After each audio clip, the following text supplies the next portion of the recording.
Hey YouTube, how you doing? Kevin here. Okay, so I ultrasonic cleaned the cylinder and the cylinder head. Got it looking clean and got all the crap cleaned out from in between the fins. Best you possibly can. Cleaned up all the gasket surfaces. You can actually see inside the cylinder. So I have a 2-stroke cylinder. Put a new plug in it.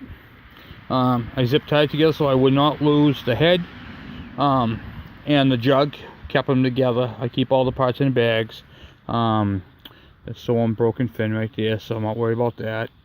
Intake's all nice and clean. Check the reeds. Everything's good. Gasket looks like brand new, but I never replaced it. Didn't have to. And yep, so that's pretty much it. You can basically eat off this thing. Came out really clean. Cleaned out the exhaust. Made sure that seal right there, the surface is clean for sealing. And you can see inside the cylinder right there, inside of a 2-stroke cylinder. And got this thing all nice and prettied up. So she's basically all ready for installation when the parts come in. You can see right there, it's a 72cc, but they have this as an 80.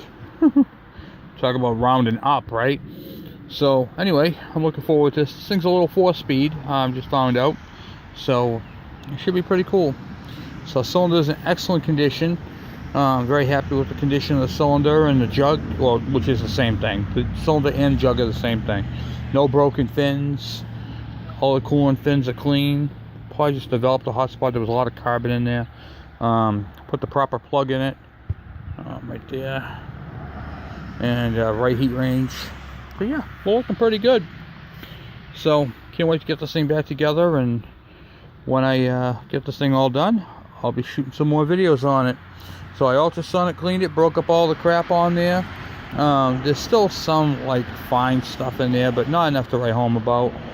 Really what it comes down to is you want to get as much crap out of this thing as possible, and the reason for that is so the air can flow through the fins and give this engine the proper cooling that it needs, requires, and deserves for long life and better performance. So that's pretty much it. And I will throw a quick hone on the cylinder just to break up the glaze. I'm not going to be taking too much off it, so I can use a standard size piston. And that's pretty much it. That's, you see right here, the whole side right there. And I use 2 zip ties to keep them together, so when I put this thing in the box, I don't have to worry about missing something. So, and the nuts to the head are screwed onto the studs on the engine.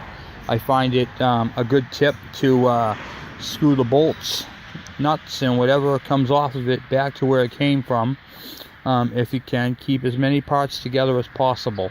Like I put the carburetor in a plastic bag, but I put it back on the throttle cable with a white zip tie around it, so the carburetor is clean and installed.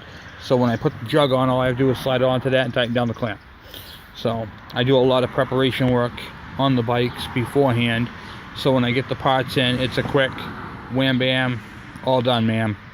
So that's pretty much it. Yeah, this thing came out nice and clean. Ultrasonic cleaner, love it. Works great. You don't have the harsh smelling chemicals, and so that's pretty much it. And I also say, if you can, give these things a quick blast of WD-40 or something with an oil base to it, so it stays protected, so it don't all rust up on you. But it's going to be stored inside in a dry spot in a heated house, so I don't have to with this. But if I didn't, and it was going to be out in the garage or shed, I would go ahead and shoot the whole thing, cover it all down in oil, and so I didn't have to worry about rust. Well, anyway, there we go. Thank you. Please subscribe.